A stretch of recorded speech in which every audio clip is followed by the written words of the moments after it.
ਵਾਹਿਗੁਰੂ ਜੀ ਕਾ ਖਾਲਸਾ ਵਾਹਿਗੁਰੂ ਜੀ ਕੀ ਫਤਿਹ। ਮੈਂ ਤੁਹਾਡੀ ਹੋਸਟ ਨੀਲਮ ਕੌਰ ਤੇ ਮੈਂ TV 84 ਦੇ ਸਾਰੇ ਦਰਸ਼ਕਾਂ ਤੇ ਸਰੋਤਿਆਂ ਦਾ ਹਾਰਦਿਕ ਸਵਾਗਤ ਕਰਦੀ ਹਾਂ ਪ੍ਰੋਗਰਾਮ ਸੱਚੋ ਸੱਚ ਵਿੱਚ। ਜਿਹੜੇ ਇਸ ਪ੍ਰੋਗਰਾਮ ਨੂੰ ਦੇਸ਼ਾਂ ਵਿਦੇਸ਼ਾਂ ਵਿੱਚ ਬੈਠ ਕੇ ਦੇਖਦੇ ਸੁਣ ਰਹੇ ਨੇ, ਰੋਜ਼ਾਨਾ ਦੀ ਤਰ੍ਹਾਂ ਤੁਹਾਡੇ ਤੇ ਸਾਡੇ ਹਰਮਨ ਪਿਆਰੇ ਡਾਕਟਰ ਅਮਰਜੀਤ ਸਿੰਘ ਜੀ ਸਟੂਡੀਓ ਵਿੱਚ ਮੇਰੇ ਨਾਲ ਮੌਜੂਦ ਨੇ। ਆਓ ਨਾ ਮਿਲ ਕੇ ਪ੍ਰੋਗਰਾਮ ਦੀ ਸ਼ੁਰੂਆਤ ਕਰਦੇ ਹਾਂ। ਜੀ ਡਾਕਟਰ ਸਾਹਿਬ, ਵਾਹਿਗੁਰੂ ਜੀ ਕਾ ਖਾਲਸਾ ਵਾਹਿਗੁਰੂ ਜੀ ਕੀ ਫਤਿਹ। ਜੀ ਡਾਕਟਰ ਸਾਹਿਬ, ਜੀ ਆਇਆਂ ਨੂੰ ਪ੍ਰੋਗਰਾਮ ਸੱਚੋ ਸੱਚ ਵਿੱਚ। ਬਹੁਤ ਸ਼ੁਕਰੀਆ ਜੀ ਡਾਕਟਰ ਸਾਹਿਬ, ਅੱਜ ਹੈਗਾ 11 ਨਵੰਬਰ 2016, 27 ਕੱਤਕ ਨਾਨਕਸ਼ਾਹੀ ਸੰਮਤ 548 ਦਾ ਦਿਨ ਹੈ। ਤੇ ਡਾਕਟਰ ਸਾਹਿਬ, ਪ੍ਰੋਗਰਾਮ ਦੇ ਸ਼ੁਰੂ ਵਿੱਚ ਜਿਸ ਤਰ੍ਹਾਂ ਕਿ ਅੱਜ ਦੋ ਮਹਾਨ ਦਿਨ ਹੈਗੇ ਨੇ, ਪਹਿਲਾ ਵੈਟਰਨਸ ਡੇ ਤੇ ਦੂਸਰਾ ਹੈਗਾ ਥੱਪੜ ਡੇ, ਉਹਨਾਂ ਬਾਰੇ ਤੁਹਾਡਾ ਕੀ ਕਹਿਣਾ? ਦੇਖੋ, ਇਹਨਾਂ ਦੋਨਾਂ ਹੀ ਮਹਾਨ ਦਿਨਾਂ ਦਾ ਜ਼ਿਕਰ ਕਰਨ ਤੋਂ ਪਹਿਲਾਂ ਅਸੀਂ ਆਪਣੇ ਦਰਸ਼ਕਾਂ ਔਰ ਸਰੋਤਿਆਂ ਦੇ ਗਿਆਤ ਲਈ ਇਹ ਦੱਸਣਾ ਚਾਹੁੰਦੇ ਹਾਂ ਕਿ ਜਿਹੜੇ ਪ੍ਰੋਗਰਾਮ ਯੂਬਾ ਸਿਟੀ ਦੇ ਵਿੱਚ ਅਸੀਂ ਕਵਰ ਕੀਤੇ ਸਨ, 4-5 ਡਿਫਰੈਂਟ ਸੈਗਮੈਂਟ ਸੀ, ਉਹ ਪ੍ਰੋਪਰਲੀ ਐਡਿਟ ਹੋ ਕੇ ਤਿਆਰ ਨੇ ਜਿਹੜੇ ਨੇ ਬ੍ਰੌਡਕਾਸਟ ਦੇ ਲਈ। ਔਰ ਉਹਨਾਂ 'ਚੋਂ ਸੈਚਰਡੇ, ਕਿਉਂਕਿ ਕੱਲ੍ਹ ਵੀਕਐਂਡ ਹੈ, ਸੈਚਰਡੇ ਸੰਡੇ 2 ਦਿਨ ਨੇ,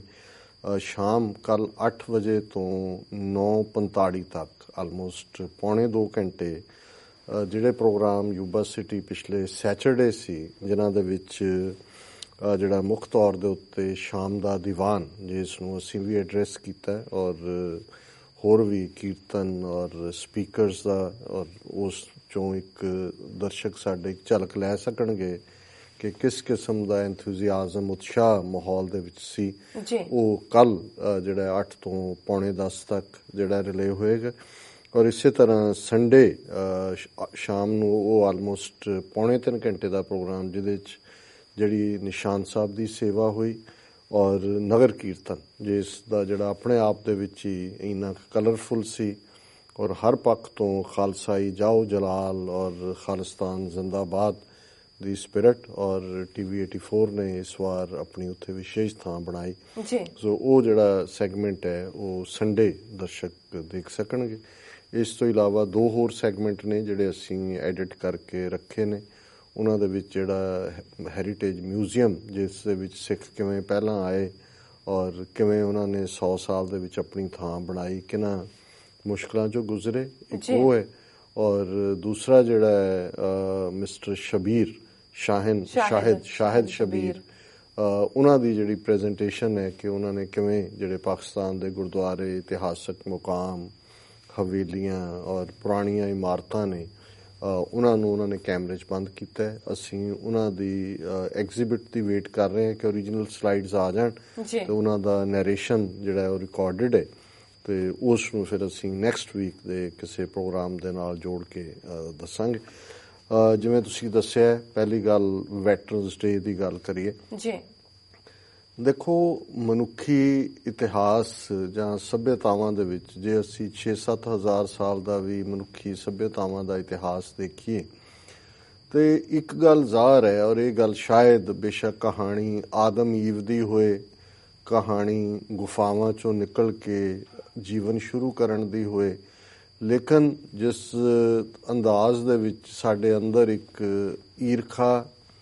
ਇੱਕ ਦੂਜੇ ਦਾ ਹੱਕ ਮਾਰਨ ਦੀ ਗੱਲ,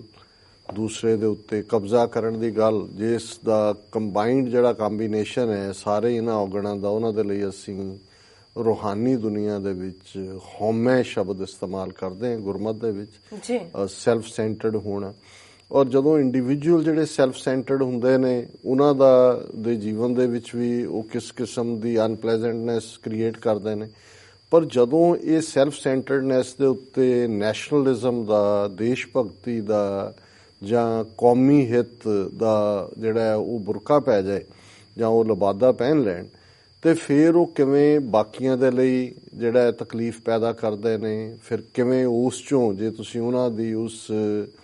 ਡਿਕਟੇਟਰਾਨਾ ਜਾਂ ਹਉਮੈ ਜਾਂ ਦੂਸਰਿਆਂ ਦਾ ਹੱਕ ਮਾਰਨ ਜਾਂ ਆਪਣੀਆਂ ਮਨਾਹੀਆਂ ਕਰਨ ਦੀ ਗੱਲ ਨੂੰ ਚੈਲੰਜ ਨਹੀਂ ਕਰਦੇ ਤਾਂ ਤੁਸੀਂ ਗੁਲਾਮ ਬਣਦੇ ਹੋ। ਜੇ ਤੁਸੀਂ ਚੈਲੰਜ ਕਰਦੇ ਹੋ ਤਾਂ ਫਿਰ ਟਕਰਾਅ ਹੁੰਦਾ, ਔਰ ਉਸ ਟਕਰਾਅ ਦੇ ਵਿੱਚ ਫਿਰ ਜਿਹੜੀ ਬਰਬਾਦੀ ਹੁੰਦੀ ਹੈ, ਤਬਾਹੀ ਹੁੰਦੀ ਹੈ, ਉਸ ਨੂੰ ਅਸੀਂ ਆਮ ਲੜਾਈ, ਜਿਹੜੀ ਛੋਟੀ ਮੋਟੀ ਉਹਨੂੰ ਲੜਾਈ ਕਹਿ ਦਿੰਦੇ, ਜਦੋਂ ਵੱਡੀ ਤਬਾਹੀ ਹੈ ਉਹਨੂੰ ਅਸੀਂ ਜੰਗ ਕਹਿ ਦਿੰਦੇ। ਤੇ ਜਦੋਂ ਇੱਕ ਤੋਂ ਜ਼ਿਆਦਾ, ਇੱਕ ਤਾਂ ਲੜਾਈ ਇੱਕ ਤਾਕਤ ਦੀ ਦੂਜੇ ਨਾਲ ਹੁੰਦੀ ਹੈ, ਫਿਰ ਜਦੋਂ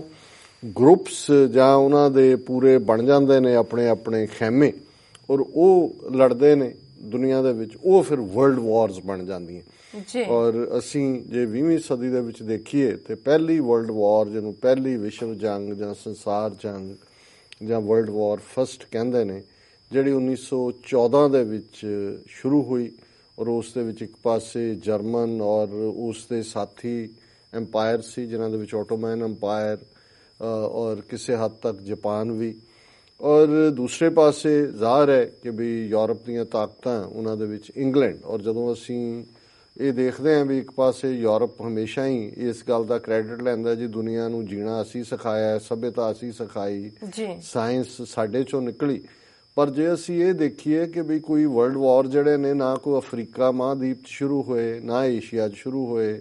ਨਾ ਕੋਈ ਨਾਰਥ ਆਸਟ੍ਰੇਲੀਆ 'ਚ ਸ਼ੁਰੂ ਹੋਏ, ਉਹ ਯੂਰਪ ਦੇ ਵਿੱਚ ਹੀ ਹੋਏ। ਦੋਨੋਂ ਵੱਡੀਆਂ ਜੰਗਾਂ, ਸੰਸਾਰ ਜੰਗਾਂ, ਜਿਨ੍ਹਾਂ ਨੇ ਕਰੋੜਾਂ ਲੋਕਾਂ ਦੀਆਂ ਜਾਨਾਂ ਲਈਆਂ, 4 ਸਾਲ 5 ਸਾਲ ਤਬਾਹ ਬਰਬਾਦੀ ਰਹੀ, ਹੋਰ ਕਿਸ ਕਿਸਮ ਦਾ ਸਾਰਾ ਹਾਲ ਹੋਇਆ, ਉਹ ਯੂਰਪ ਦੀ ਉਹੀ ਪਾਵਰ ਲਾਈਨ, ਈਗੋ, ਜਿਸ ਦੇ ਵਿੱਚ ਇੱਕ ਪਾਸੇ ਜਰਮਨ ਹੈ, ਇੱਕ ਪਾਸੇ ਇੰਗਲੈਂਡ ਹੈ, ਫਿਰ ਫਰਾਂਸ ਔਰ ਰਸ਼ੀਆ ਔਰ ਦੂਸਰੇ ਉਹਨਾਂ ਨੂੰ ਜੁਆਇਨ ਕਰਦੇ ਨੇ, ਔਰ ਅਮਰੀਕਾ ਅਖੀਰਲੀ ਸਟੇਜ ਦੇ ਉੱਤੇ ਦੋਨਾਂ ਦੇ ਵਿੱਚ ਹੀ ਫਸਟ ਵਰਲਡ ਵਾਰ ਵੇਲੇ ਵੀ ਅਖੀਰਲੇ 1.5-2 ਸਾਲ 'ਚ ਇਨਵੋਲਵ ਹੋਇਆ, ਜਿਹੜੀ ਵਰਲਡ ਵਾਰ 1914 ਤੋਂ 1918 ਤੱਕ ਹੋਈ। ਪਰ ਅਸੀਂ 1919 ਤੱਕ ਇਸ ਲਈ ਕਹਿੰਦੇ ਹਾਂ ਕਿ ਬੇਸ਼ੱਕ 1918 ਦੇ ਵਿੱਚ ਜਿਹੜਾ ਅੱਜ ਦਿਨ ਜਿਹਨੂੰ ਵੈਟਰਨਸ ਡੇ ਦਾ ਨਾਂ ਦਿੱਤਾ ਗਿਆ ਹੈ, ਇਹ 1918 'ਚ 11ਵੇਂ ਮਹੀਨੇ 11 ਨਵੰਬਰ 11ਵਾਂ ਮਹੀਨਾ, ਔਰ 11 ਤਰੀਕ ਨੂੰ ਔਰ 1918 ਦੇ ਵਿੱਚ ਆਰਮਿਸਟਿਸ ਜਿਸ ਨੂੰ ਕਿਹਾ ਜਾਂਦਾ ਹੈ, ਇਹ ਇੱਕ ਟ੍ਰੀਟੀ ਹੋਈ, ਆਰਮਿਸਟਿਸ ਐਗਰੀਮੈਂਟ, ਜਿਹਦੇ ਥੱਲੇ ਜਰਮਨ ਔਰ ਅਲਾਈਜ਼ ਨੇ ਜਿਹੜਾ ਉਹ ਕੀਤਾ। ਉਹ ਕੋਈ ਕੰਪਲੀਟ ਡਿਫੀਟ ਨਹੀਂ ਸੀ ਜਿਵੇਂ ਸੈਕੰਡ ਵਰਲਡ ਵਾਰ ਤੋਂ ਬਾਅਦ ਸੀ, ਲੇਕਿਨ ਇਸ ਨੇ ਜਿਹੜਾ ਇੱਕ ਉਸ ਵੇਲੇ ਦੇ ਪੀਰੀਅਡ ਨੂੰ ਜਿਹੜਾ ਉਹ ਸਮੇਟਿਆ। ਔਰ ਇਸ ਸਾਰੇ ਦੌਰ ਦੇ ਵਿੱਚ ਕਿੰਨੀ ਬਰਬਾਦੀ ਹੋਈ, ਕਿੰਨੀ ਤਬਾਹੀ ਹੋਈ, ਇੱਕ ਅੰਦਾਜ਼ੇ ਮੁਤਾਬਕ ਫਸਟ ਵਰਲਡ ਵਾਰ ਦੇ ਵਿੱਚ 1 ਕਰੋੜ 70 ਲੱਖ ਤੋਂ ਜ਼ਿਆਦਾ ਲੋਕ ਮਾਰੇ ਗਏ।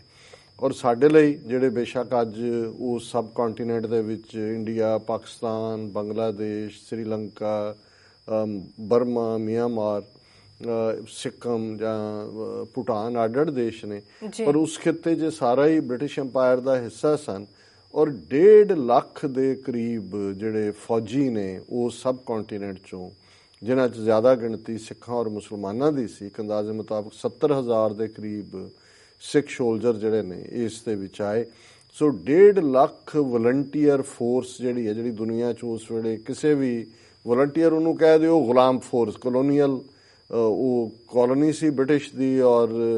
ਜਦੋਂ ਅਸੀਂ ਦੇਖਦੇ ਹਾਂ ਕਿ ਵੀ ਕਿਸ ਕਿਸਮ ਦੀ ਤਬਾਹ ਬਰਬਾਦੀ ਜੰਗ ਕਰਦੇ ਨੇ, ਤੇ ਫਿਰ ਫਸਟ ਵਰਲਡ ਵਾਰ ਦੇ ਵਿੱਚ ਕਿਸ ਕਿਸਮ ਦੀ ਬਰਬਾਦੀ ਹੋਈ। ਅੱਜ ਵੀ ਜਦੋਂ ਹੁਣ ਬੈਲਜੀਅਮ ਦੇ ਵਿੱਚ ਅੱਜ ਜਦੋਂ ਇਸ ਆਰਮਿਸਟਿਸ ਡੇ ਨੂੰ, ਕਿਉਂਕਿ ਯੂਰਪ ਦੇ ਵਿੱਚ ਇਸ ਨੂੰ ਆਰਮਿਸਟਿਸ ਡੇ ਹੀ ਕਿਹਾ ਜਾਂਦਾ ਹੈ ਅਜੇ ਵੀ, ਕੈਨੇਡਾ 'ਚ ਵੀ ਅੱਜ ਫੈਡਰਲ ਹੌਲੀਡੇ ਹੈ, ਕੈਨੇਡਾ ਦੇ ਵਿੱਚ ਇਸ ਨੂੰ ਰਿਮੈਂਬਰੈਂਸ ਡੇ ਕਿਹਾ ਜਾਂਦਾ ਹੈ, ਅਮਰੀਕਾ ਦੇ ਵਿੱਚ ਇਸ ਨੂੰ ਵੈਟਰਨਸ ਡੇ ਕਿਹਾ ਜਾਂਦਾ ਹੈ। ਔਰ ਇਸ ਦੀ ਹਿਸਟਰੀ ਜਿਵੇਂ ਮੈਂ ਬਿਆਨੀ ਹੈ ਕਿ ਵੀ ਇਸ ਦਿਨ ਇਹ ਐਗਰੀਮੈਂਟ ਸਾਈਨ ਹੋਇਆ ਸੀ। ਔਰ ਇਸ ਬਾਰੇ ਮੈਂ ਥੋੜ੍ਹਾ ਜਿਹਾ ਇਹ ਜ਼ਰੂਰ ਦੱਸਣਾ ਚਾਹਾਂਗਾ ਕਿ ਜਿਹੜਾ ਇੰਡੀਅਨ ਵਾਰ ਮੈਮੋਰੀਅਲ, ਜਿਹੜੇ ਸੋਲਜਰ ਸਬ ਕੰਟੀਨੈਂਟ ਤੋਂ ਬ੍ਰਿਟਿਸ਼ ਉਸ ਕਾਲੋਨੀ ਦੇ ਵਿੱਚ ਮਾਰੇ ਗਏ, ਉਹਨਾਂ ਦਾ ਮੈਮੋਰੀਅਲ ਯਾਈਪ੍ਰੈਸ ਬੈਲਜੀਅਮ ਦੇ ਵਿੱਚ ਬਣਿਆ ਹੋਇਆ, ਔਰ ਦਰਸ਼ਕ ਜਿਹੜੇ ਨੇ ਸਕਰੀਨ ਤੇ ਦੇਖ ਸਕਦੇ ਨੇ। ਔਰ ਉਹਦੇ 'ਚ ਅੱਜ ਵੀ ਜਦੋਂ ਕੋਈ ਜਾਂਦਾ ਹੈ, ਬੇਸ਼ੱਕ ਉੱਥੇ ਉਹ ਗ੍ਰੇਵਸ ਬਣੀਆਂ ਨੇ, ਕਬਰਾਂ,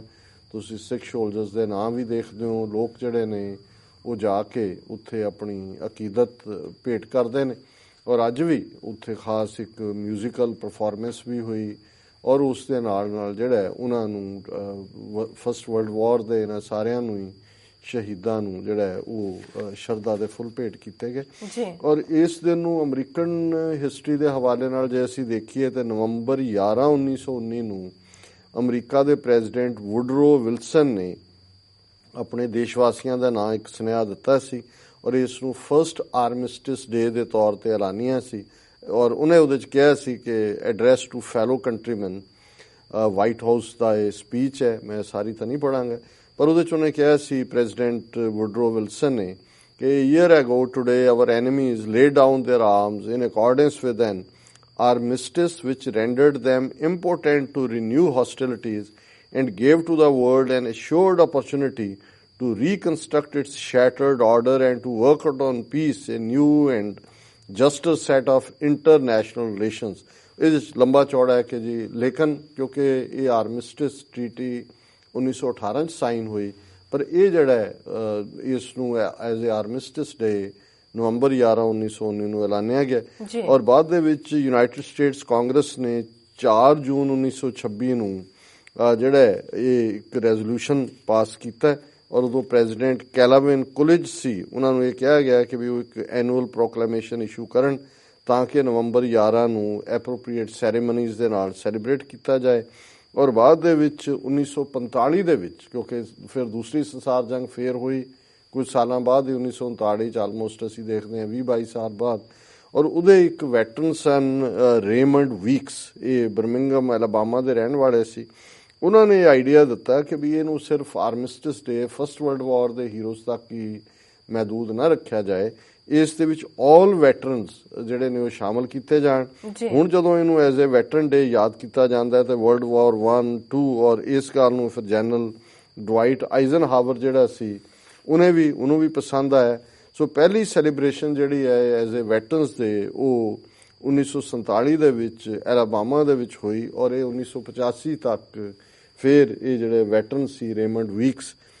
ਇਹਨੇ ਜਾਰੀ ਰੱਖਿਆ। ਔਰ ਨੈਸ਼ਨਲ ਵੈਟਰਨਸ ਅਵਾਰਡ ਵੀ ਇਸ ਦੇ ਉੱਤੇ ਫਿਰ 1954 ਦੇ ਵਿੱਚ ਐਸਟੈਬਲਿਸ਼ ਕੀਤਾ ਗਿਆ। ਸੋ ਇਹ ਇਸ ਗੱਲ ਨੂੰ ਦੋ ਚੀਜ਼ਾਂ ਤੋਂ ਡਿਸਟਿੰਕਟ ਕਰਕੇ ਦੇਖਣ ਦੀ ਲੋੜ ਹੈ ਕਿ ਅਮਰੀਕਾ ਦੇ ਵਿੱਚ ਇੱਕ ਦਿਨ ਜਿਹੜਾ ਉਹ ਮਈ ਦੇ ਮਹੀਨੇ 'ਚ ਮਨਾਇਆ ਜਾਂਦਾ ਹੈ, ਉਹ ਮੈਮੋਰੀਅਲ ਡੇ ਹੁੰਦਾ ਹੈ। ਉਹ ਮੈਮੋਰੀਅਲ ਡੇ ਸਾਰੇ ਸ਼ਹੀਦਾਂ ਨੂੰ ਜਿਹੜੇ ਇਹਨਾਂ ਦੇ ਜੰਗੀ ਮੈਦਾਨ ਦੇ ਨੇ ਉਹ ਸਮਰਪਿਤ ਹੁੰਦੇ। ਪਰ ਵੈਟਰਨਸ ਡੇ ਦੇ ਨਾਲ ਫਿਰ ਜਿਹੜੇ ਬੀਤੇ ਦੇ ਨੇ ਔਰ ਅੱਜ ਵੀ ਜਿਹੜੇ ਸੋਲਜਰ ਜਿੱਥੇ ਜਿੱਥੇ ਵੀ ਲੜ ਰਹੇ ਨੇ ਉਹਨਾਂ ਨੂੰ ਵੀ ਜਿਹੜਾ ਇਹ ਸਮਰਪਿਤ ਹੁੰਦਾ। ਸੋ ਇਹ ਇਸ ਦਾ ਸਿੰਪਲ ਇਤਿਹਾਸ ਹੈ। ਪਰ ਜਿਵੇਂ ਮੈਂ ਪਹਿਲਾਂ ਗੱਲ ਕੀਤੀ ਕਿ ਇਹ ਦੇਖਣ ਵਾਲੀ ਗੱਲ ਹੈ ਕਿ ਇਨ ਦਾ ਐਂਡ ਆਫ ਦਾ ਡੇ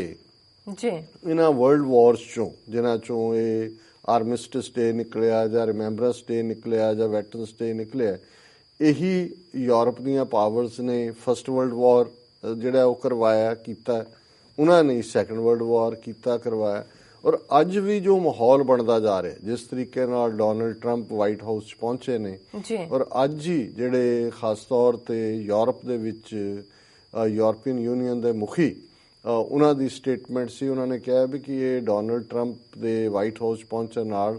ਸਾਡੇ ਯੂਰਪ ਦੇ ਨਾਲ ਸ਼ਾਇਦ ਇਹਨਾਂ ਦੇ ਸਬੰਧ ਚੰਗੇ ਨਾ ਰਹਿਣ। ਉਹਨੇ ਕਿਹਾ ਜੀ ਕਿ ਡੋਨਲਡ ਟਰੰਪ, ਔਰ ਇਹ ਪਹਿਲਾ ਰਿਐਕਸ਼ਨ ਹੈ ਕਿ ਜਿਹੜਾ ਯੂਰਪ ਦੇ ਕਿਸੇ ਇਸ ਲੈਵਲ ਦੇ ਹੈੱਡ ਵੱਲੋਂ ਆਇਆ। ਉਹਨਾਂ ਨੇ ਕਿਹਾ ਜੀ ਜੇ ਡੋਨਲਡ ਟਰੰਪ ਨੂੰ ਪੁੱਛੋ ਕਿ ਬੈਲਜੀਅਮ ਕੀ ਹੈ ਤੇ ਉਹ ਕਹੇਗਾ ਕਿ ਇੱਕ ਨਿੱਕਾ ਜਿਹਾ ਪਿੰਡ ਹੈ ਯੂਰਪ ਦੇ ਵਿੱਚ, ਵੀ ਜਿਨ੍ਹਾਂ ਨੂੰ ਇਹ ਪਤਾ ਵੀ ਨਹੀਂ, ਜਿਨ੍ਹਾਂ ਨੇ ਦੁਨੀਆ ਨਿਕਲ ਕੇ ਦੇਖੀ ਵੀ ਨਹੀਂ ਹੋਈ ਕੀ ਹੈ, ਅੱਜ ਉਹ ਹੈਲਮ ਆਫ ਅਫੇਅਰਸ ਦੇ ਉੱਤੇ ਨੇ। ਔਰ ਅਸੀਂ ਇਹ ਸਮਝਦੇ ਹਾਂ ਕਿ ਬੇਸ਼ੱਕ ਜਦੋਂ ਅਸੀਂ ਆਪਣੇ ਖਿੱਤੇ ਦੇ ਲੋਕਾਂ ਦੇ ਹਵਾਲੇ ਨਾਲ ਦੇਖਦੇ ਹਾਂ, ਫਸਟ ਵਰਲਡ ਵਾਰ ਹੋਏ ਜਿਹਦੇ 'ਚ ਮੈਂ ਕਿਹਾ ਵੀ 1.5 ਕਰੋੜ ਉਹ ਸਬ ਕੰਟੀਨੈਂਟ ਦੇ ਲੋਕ ਸ਼ਾਮਲ ਹੋਏ। ਸੈਕੰਡ ਵਰਲਡ ਵਾਰ 'ਚ ਫਿਗਰ ਹੋਰ ਵੀ ਜ਼ਿਆਦਾ ਹੈ, ਮਰਨ ਵਾਲਿਆਂ ਦੀ ਗਿਣਤੀ ਲੱਖਾਂ 'ਚ ਹੈ। ਤੇ ਉਦੋਂ ਵੀ ਇਹ ਇੱਕ ਗੁਲਾਮੀ ਦੇ ਤਹਿਤ, ਇੱਕ ਮਰਸਨਰੀ ਕਰੈਕਟਰ ਦੇ ਤਹਿਤ ਜਿੱਥੇ ਜਿਹਨੇ ਚਾਹਿਆ ਉਹਨੂੰ ਇਸਤੇਮਾਲ ਕਰ ਲਿਆ। ਔਰ ਇਹਨਾਂ ਨੇ ਆਪਣੇ ਜਿਹੜੇ ਨੇ ਫਾਈਨੈਂਸ਼ੀਅਲ ਹਿੱਤ, ਜਿਹੜੇ ਆਰਥਿਕ ਹਿੱਤ ਨੇ, ਜਾਂ ਇਹਨਾਂ ਦਾ ਕਿ ਭਾਈ ਕਿਹਦੀ ਡੋਮੀਨੈਂਸ ਹੋਣੀ ਹੈ। ਫਸਟ ਵਰਲਡ ਵਾਰ 'ਚ ਆਟੋਮੈਨ ਅੰਪਾਇਰ ਦਾ ਖਾਤਮਾ ਹੋ ਗਿਆ ਔਰ ਉਹਦੇ ਥੱਲੇ ਫਿਰ ਜਿਹੜਾ ਮਿਡਲ ਈਸਟ ਸੀ, ਜਿਹੜਾ ਆਟੋਮੈਨ ਅੰਪਾਇਰ ਦੇ ਥੱਲੇ ਸੀ, ਉਹ ਯੂਰਪੀਅਨ ਪਾਵਰਸ ਦੇ ਹੱਥ 'ਚ ਆਇਆ। ਫਿਰ ਜਿਵੇਂ ਇਹਨਾਂ ਨੇ ਉਹ with the stroke of the pen ਦੀ ਨੌਚ ਦੇ ਨਾਲ ਇਹਨਾਂ ਨੇ ਨਕਸ਼ੇ ਡਰਾ ਕੀਤੇ। ਕੋਈ ਸਾਊਦੀ ਅਰੇਬੀਆ ਬਣਾ ਦਿੱਤਾ, ਕੋਈ ਜਾਰਡਨ ਬਣਾ ਦਿੱਤਾ, ਕੋਈ ਲਬਨਾਨ ਬਣਾ ਦਿੱਤਾ, ਕੋਈ ਇੱਧਰ ਜਿਹੜਾ ਇਰਾਕ ਔਰ ਦੂਸਰੇ ਕੁਵੈਤ। ਔਰ ਇਸ ਕਿਸਮ ਦੇ ਨਾਲ ਇਹਨਾਂ ਨੇ ਉਸ ਦੀ ਜਿਹੜੀ ਹੈ ਜਿਹਨੂੰ ਮੈਂ ਕਲੋਨੀਅਲ ਮੈਪ ਮੇਕਿੰਗ ਕਹਿੰਦੇ ਹੈ, ਬਸਤੀਵਾਦੀ ਨਕਸ਼ਾ ਬਣਾਇਆ। ਕਿਸੇ ਨੂੰ ਸਮੁੰਦਰ ਨਾਲੋਂ ਕੱਟ ਦਿੱਤਾ, ਆਇਲ ਨਿਕਲ ਚੁੱਕਾ ਸੀ, ਆਇਲ ਦੇ ਵਿੱਚ ਇੰਟਰਸਟ। ਫਲਸਤੀਨ ਜਿਹੜਾ ਸਿੱਧਾ ਅੰਗਰੇਜ਼ਾਂ ਨੇ ਆਪਣੇ ਕਬਜ਼ੇ 'ਚ ਕਰ ਲਿਆ। ਫਿਰ 47-48 ਦੇ ਦੌਰ 'ਚ ਫਲਸਤੀਨ ਨੂੰ ਡਿਵਾਈਡ ਕਰ ਦਿੱਤਾ। ਸੋ ਅੱਜ ਵੀ, ਔਰ ਇਹ ਗੱਲ ਸਿਰਫ ਇਹ ਨਹੀਂ ਹੈ ਕਿ 1 ਕਰੋੜ 70 ਲੱਖ ਲੋਕ ਮਾਰੇ ਗਏ ਫਸਟ ਵਰਲਡ ਵਾਰ। ਤੁਸੀਂ ਦੇਖੋ ਕਿ ਉਸ ਤੋਂ ਬਾਅਦ ਇਹਨਾਂ ਦੀ ਜਿਹੜੀ ਮੈਪ ਮੇਕਿੰਗ ਸੀ, ਉਹਦੇ ਨਤੀਜੇ ਵਜੋਂ ਅੱਜ 98 ਸਾਲ ਇਸ ਗੱਲ ਨੂੰ ਹੋ ਗਏ ਨੇ, ਇਸ ਆਰਮਿਸਟਿਸ ਡੇ ਨੂੰ। ਕਿੰਨੇ ਲੋਕ, ਉਨੇ ਤੁਸੀਂ ਹੋਰ ਕਰੋੜ 1.5 ਕਰੋੜ ਹੋਰ ਜੋੜ ਸਕਦੇ ਹੋ, ਜਿਹੜੇ ਉਸ ਤੋਂ ਬਾਅਦ ਇਹਨਾਂ ਦਾ ਹੀ ਕਬਜ਼ਾ ਰੱਖਣ ਦੀ ਭਾਵਨਾ ਕਿ ਵੀ ਇਹਨਾਂ ਨੇ ਉੱਥੇ ਕੰਟਰੋਲ ਰੱਖਣੇ। ਔਰ ਜੇ ਅਸੀਂ ਸੈਕੰਡ ਵਰਲਡ ਵਾਰ ਦੀਆਂ ਕੈਜੂਅਲਟੀਜ਼ ਮਨਾ ਲਈਏ ਇਸ ਦੇ ਨਾਲ, ਤੇ ਫਿਰ ਇਹ ਗਿਣਤੀ ਉੱਥੇ ਚਲੀ ਜਾਂਦੀ ਹੈ ਜਿੱਥੇ ਕਿ ਅਸੀਂ ਅੰਦਾਜ਼ਾ ਵੀ ਨਹੀਂ ਲਾ ਸਕਦੇ। ਬੇਸ਼ੱਕ ਬਹੁਤੇ ਕਹਿਣਗੇ ਜੀ ਦੇਖੋ ਕਿਉਂਕਿ ਅੱਜ ਸਾਰਿਆਂ ਕੋਲ ਨਿਊਕਲੀਅਰ ਵੈਪਨ ਨੇ, 5-6 ਦੇਸ਼ਾਂ ਕੋਲ, ਤੇ ਨਿਊਕਲੀਅਰ ਵਾਰ ਨਹੀਂ ਹੋਈ। ਪਰ ਜੇ ਤੁਸੀਂ ਇਹਨਾਂ ਤਾਕਤਾਂ ਨੇ ਕਿਵੇਂ ਪ੍ਰੌਕਸੀ ਵਾਰਸ ਲੜੀਆਂ ਜੀ, ਜੇ ਤੁਸੀਂ 1945 ਜਦੋਂ ਸੈਕੰਡ ਵਰਲਡ ਵਾਰ ਖਤਮ ਹੁੰਦਾ ਹੈ ਉਹਦੇ ਤੋਂ ਲੈ ਕੇ ਹੁਣ ਤੱਕ ਜਿਹੜੇ ਆਲਮੋਸਟ 70 ਸਾਲ ਬਣਦੇ ਨੇ, ਜੇ ਤੁਸੀਂ ਇਹਨਾਂ ਦਾ ਕਿੰਨੇ ਲੋਕ ਪ੍ਰੌਕਸੀ ਵਾਰਸ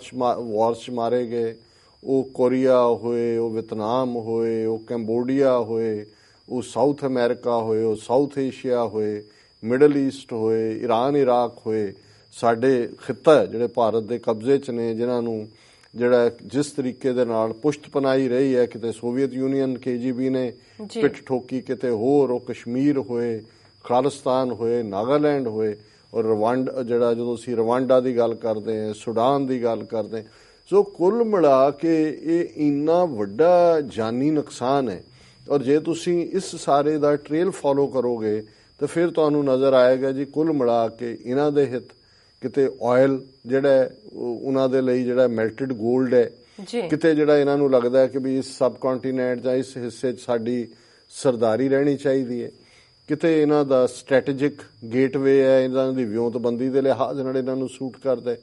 ਕਿਤੇ ਇਸ ਲਈ ਇਹ ਕ੍ਰੀਏਟ ਕਰਕੇ ਰੱਖਦੇ ਨੇ। ਹੁਣ ਇਹ ਜਿਹੜੀਆਂ ਵੱਡੀਆਂ ਇਕੋਨਮੀਜ਼ ਜੀ, ਅਮਰੀਕਾ ਦੁਨੀਆ ਦੀ ਸਭ ਤੋਂ ਵੱਡੀ ਇਕੋਨਮੀ ਹੈ, ਫਿਰ ਫਲਾਣੇ, ਇਹ ਇਕੋਨਮੀ ਕੋਈ ਗੋਭੀ ਆਲੂ ਤੇ ਨਹੀਂ ਵੇਚਦੇ, ਉਹ ਵੇਚਣ ਲਈ ਤਾਂ ਦੂਜੇ ਰੱਖੇ ਹੋਏ ਨੇ। ਇਹ ਹਥਿਆਰ ਵੈਪਨ ਇੰਡਸਟਰੀ,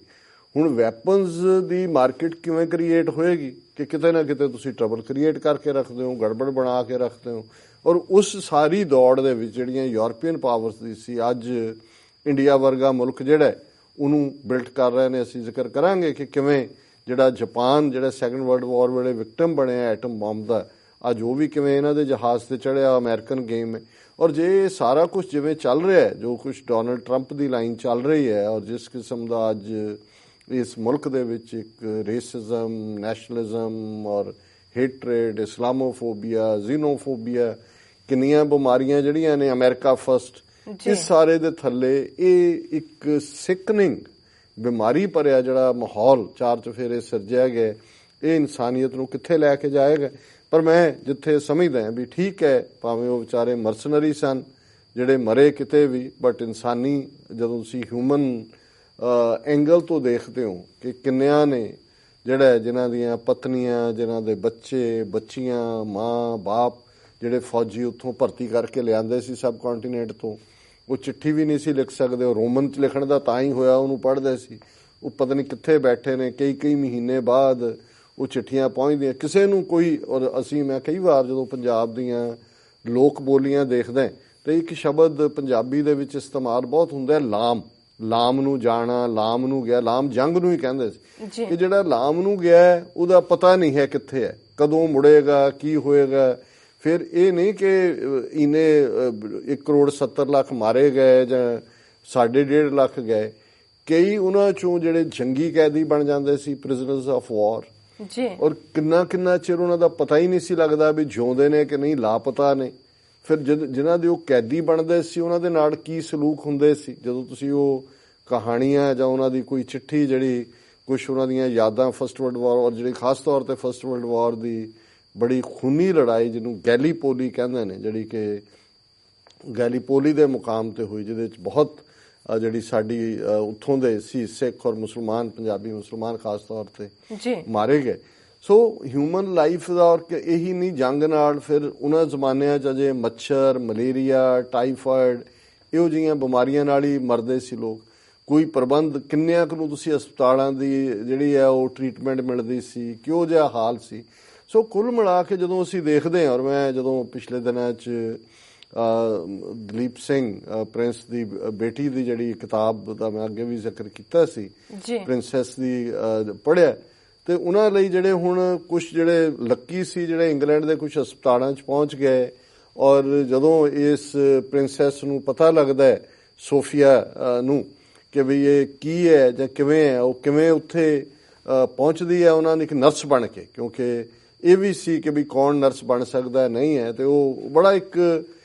ਦਰਦਨਾਕ ਵੀ, ਅੱਖਾਂ 'ਚ ਅੱਥਰੂ ਲਿਆਉਣ ਵਾਲਾ ਅਕਾਊਂਟ ਵੀ ਹੈ ਕਿ ਜਦੋਂ ਉਹਨਾਂ ਨੂੰ ਜਿਹੜੇ ਪੰਜਾਬ ਦੇ ਸਿੱਖ ਜਾਂ ਮੁਸਲਮਾਨ ਸੋਲਜਰ ਨੇ ਉਹਨਾਂ ਨੂੰ ਪਤਾ ਲੱਗਦਾ ਹੈ ਵੀ ਰਣਜੀਤ ਸਿੰਘ ਦੀ ਪੋਤੀ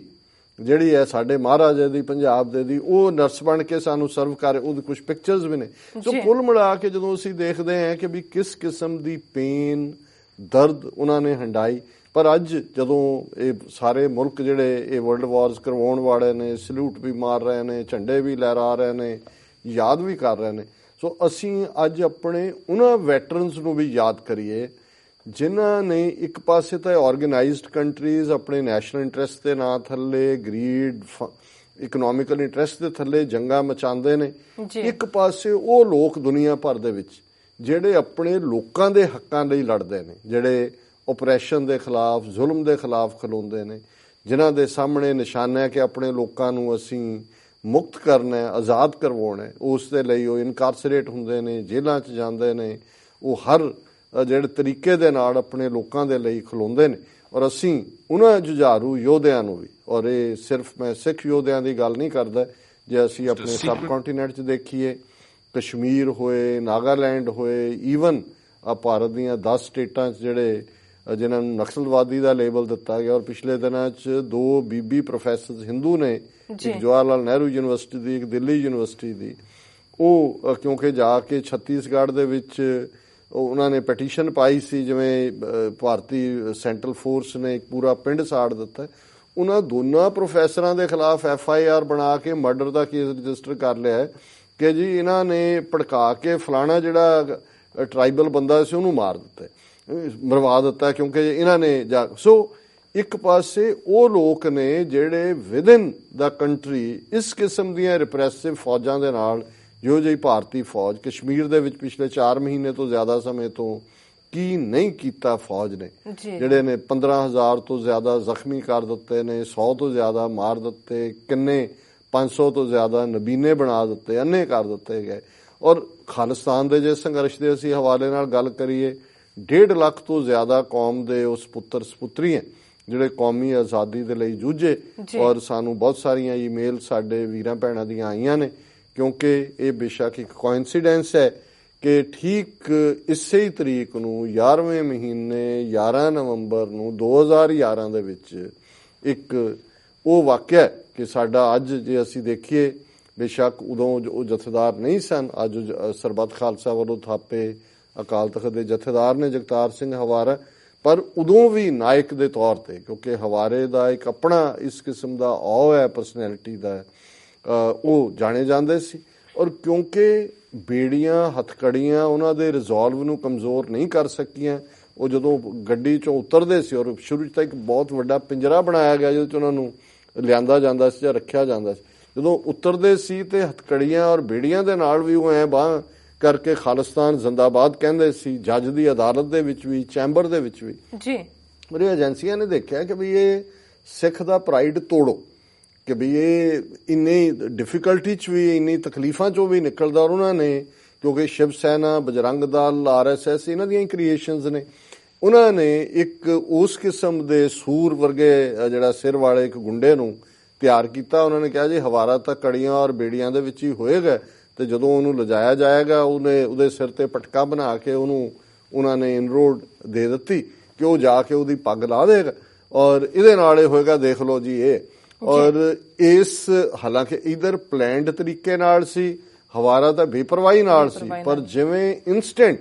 ਹਵਾਰੇ ਨੇ ਜਿਹੜਾ ਉਹਦਾ ਰਿਐਕਸ਼ਨ ਦਿੱਤਾ, ਐਸਾ ਥੱਪੜ ਮਾਰਿਆ ਕਿ ਉਹ ਜਿਹੜਾ ਸੂਰ ਹੈ ਉਹ ਘੁੰਮ ਕੇ ਥੱਲੇ ਜਾ ਕੇ ਡਿੱਗਿਆ। ਔਰ ਇਸ ਨੂੰ ਫਿਰ ਉਸੇ ਦਿਨ ਉਹ ਜਿਹੜੀ ਵੀਡੀਓ ਸੀ ਉਹਦੀ ਬਣ ਗਈ, ਔਰ ਦੁਨੀਆ ਭਰ ਦੇ ਵਿੱਚ ਜਿਹੜਾ ਨਾਇਕ ਹਵਾਰਾ ਤਾਂ ਉਭਰਿਆ ਹੀ ਉਭਰਿਆ। ਤੇ ਇਹੀ 11 ਨਵੰਬਰ ਦਾ ਦਿਨ ਥੱਪੜ ਦਿਵਸ ਦੇ ਤੌਰ ਤੇ ਵੀ ਐਲਾਨਿਆ ਗਿਆ। ਔਰ ਸਾਨੂੰ ਕਿਉਂਕਿ ਬਹੁਤ ਸਾਰੇ ਸਾਡੇ ਦਰਸ਼ਕਾਂ ਨੇ ਥੱਪੜ ਦਿਵਸ ਦੀ ਵੀ ਕਿਹਾ ਜੀ ਮੁਬਾਰਕਬਾਦ ਦਿਓ, ਤੇ ਅਸੀਂ ਜਿੱਥੇ ਮੁਬਾਰਕਬਾਦ ਦਿੰਦੇ ਇਹ ਹੈ, ਜਦੋਂ ਮੈਂ ਇਹ ਕਿਹਾ ਕਿ ਜਿਹੜੇ ਲਿਵਿੰਗ ਯੋਧੇ ਨੇ ਸਾਡੇ ਲਈ, ਇਹ ਜਿਹੜਾ ਵੈਟਰਨਸ ਡੇ ਹੈ, ਇਹ ਇਸ ਦੇ ਲਈ ਵੀ ਹੈ ਕਿ ਭਾਈ ਜਿਹੜੇ ਅੱਜ ਵੀ ਖਲੋਤੇ ਨੇ, ਉਹ ਜਗਤਾਰ ਸਿੰਘ ਹਵਾਰਾ ਹੋਣ, ਜਗਤਾਰ ਸਿੰਘ ਤਾਰਾ ਹੋਣ, ਬਲਵੰਤ ਸਿੰਘ ਰਾਜੋਆਣਾ ਹੋਣ, ਦਿਆਲ ਸਿੰਘ ਲਾਹੌਰੀਆ ਹੋਣ, ਕਿੰਨੇ ਦਰਜਨਾਂ ਹੋਰ ਸਿੰਘ। ਸੋ ਅਸੀਂ ਆਪਣੀ ਟੈਕਨੀਕਲ ਟੀਮ ਨੂੰ ਕਹਾਂਗੇ ਕਿ 1.5 ਮਿੰਟ ਦਾ ਉਹ ਵੀਡੀਓ ਕਲਿੱਪ ਹੈ ਜਿਹਦੇ 'ਚ ਕਿ ਸਾਡਾ ਨਾਇਕ ਜਿਹੜਾ ਹੈ ਉਹ ਫਿਰ ਦੱਸਦਾ ਹੈ ਕਿ ਭਾਈ ਆਜ਼ਾਦੀ ਕੀ ਹੁੰਦੀ ਹੈ ਔਰ ਉਹ ਜ਼ਰਾ ਪਲੇ ਕਰ ਦੇਣ।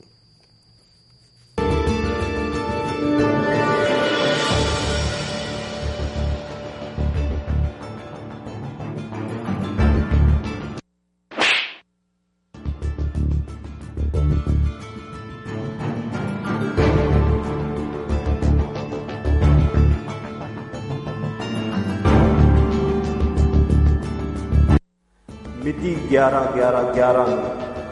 ਚੰਡੀਗੜ੍ਹ ਕੋਰਟ ਦੀ ਪੇਸ਼ੀ ਦੌਰਾਨ ਭਾਈ ਜਗਤਾਰ ਸਿੰਘ ਹਵਾਰਾ ਅਤੇ ਪਰਮਜੀਤ ਸਿੰਘ ਭਿਓਰਾ ਤੇ ਪੁਲਿਸ ਦੀ ਨਿਗਰਾਨੀ ਹੇਠ ਕੱਟੜਵਾਦੀ ਹਿੰਦੂ ਜਥੇਬੰਦੀ ਦੇ ਕਾਰਕੁਨਾਂ ਵੱਲੋਂ ਹਮਲਾ, ਜਿਸ ਦਾ ਮੂੰਹ ਤੋੜ ਜਵਾਬ ਭਾਈ ਹਵਾਰਾ ਵੱਲੋਂ ਹੱਥਕੜੀ ਦੇ ਬਾਵਜੂਦ ਮੌਕੇ ਤੇ ਹੀ ਕਰਾਰਾ ਥੱਪੜ ਮਾਰ ਕੇ ਦਿੱਤਾ ਗਿਆ। ਇਸ ਵੀਡੀਓ 'ਚ ਤੁਸੀਂ ਦੇਖ ਸਕਦੇ ਹੋ ਕਿ ਕਿਸ ਦੇ ਥੱਪੜ ਵੱਜ ਕੇ ਕੰਨ ਲਾਲ ਹੋਏ।